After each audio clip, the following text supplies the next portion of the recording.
Asa, Michele, boa tarde para vocês, para todo mundo que está aqui com a gente no Tem Método nesta quarta-feira. Curioso, né, Ivan? A gente estava pronto para conversar sobre a nossa entrada no nosso jornal local, pouco antes dessa confusão. E a gente fica com um olho no peixe, outro no gato, né? A gente fica ali pronto olhando aqui para fazer a entrada e com o celular aqui ouvindo a transmissão da Câmara dos Deputados. E curiosamente eu percebi que a transmissão tinha parado, mas eu achei que era algum problema no celular. E depois que a gente percebeu que, na verdade, era um problema maior. A transmissão do YouTube oficial da Câmara dos Deputados foi suspensa, assim como a transmissão na TV Câmara. Isso porque, naquele exato momento, o deputado Glauber Braga, que estava ali presidindo a comissão, o plenário, na verdade, desde cedo, desde 2 horas da tarde, eu cheguei por volta desse horário. Ele estava por ali, às vezes, revezando a presidência com outros correligionários do PSOL, mas absolutamente nenhum problema. E bem pertinho ali das 6 horas da tarde, ele disse que se recusava a sair da mesa como último ato, porque ele disse depois que já entendia que seria cassado, teria o mandato cassado.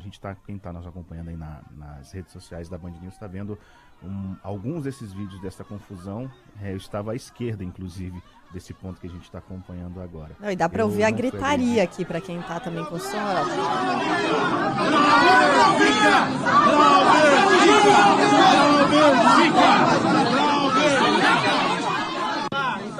Parece uma manifestação de rua, né? Alguma coisa do tipo, assim, não parece estar dentro do Congresso. Impressionante. Exato, a maioria, pessoal, ali eram de repórteres dos mais diversos veículos, mas tinha alguns assessores de imprensa, tanto da base governista quanto da oposição, muita gente inclusive xingando o Glauber Braga, outras pessoas, como a gente ouvia aqui, dando apoio ao parlamentar.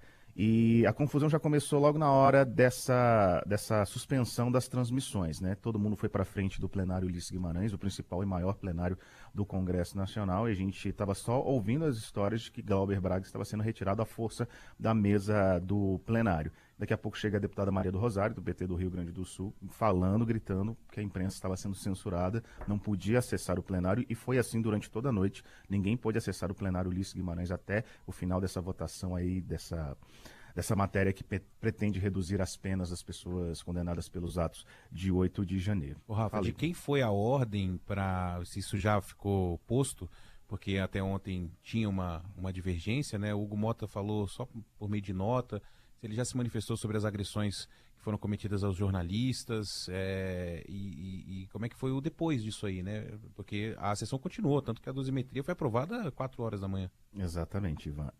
Na hora que isso tudo estava acontecendo, começou aquele boato, aquele disse-me-disse, de que a ordem da Polícia Legislativa para suspender a entrada da imprensa e tudo mais tinha sido do próprio presidente Hugo Mota, o que foi negado depois pela assessoria do presidente Hugo Mota. Um diretor da Polícia Legislativa disse que essa ordem veio de fato da presidência da Câmara dos Deputados. Então ficou dito pelo não dito. A gente está acompanhando agora essas imagens aí, justamente da Polícia Legislativa avançando sobre repórteres, jornalistas ali, na hora da saída de Glauber Braga para o púlpito da Câmara dos Deputados. E, bom, ficou nessa questão de disse-me-disse, eu só sei o que eu vi naquele momento, pessoal. Eu vi muitas mulheres sendo agredidas nesse momento. Uma moça, inclusive, bem perto da mim, caiu no meio dessa confusão, num sofá, saiu rolando. Colegas que eu conheço de outras emissoras, não vou citar o nome aqui por toda uma questão de respeito a pessoas sendo empurradas pela Polícia Legislativa. E Hugo Mota disse, por meio de nota, inclusive outros colegas estão cobrando um posicionamento público, um vídeo, uma fala, uma coletiva de imprensa, mas nessa nota ele principalmente fala da postura de Glauber Braga e em determinado trecho ele fala que serão apurados eventuais excessos cometidos contra a imprensa. Valeu. A gente está esperando. Valeu, Rafa. E aí, Andreasa, Hugo Nota, né? Fica evidente duas coisas, eu comentei isso aqui hoje no nosso jornal local mais cedo, né? Se a ordem veio de Hugo Mota para fechar o plenário e tirar os jornalistas, a gente está falando de um presidente autoritário, presidente da Câmara autoritário. E se a ordem não veio dele, a gente está falando de um presidente da Câmara sem autoridade. E os dois cenários são muito ruins, né?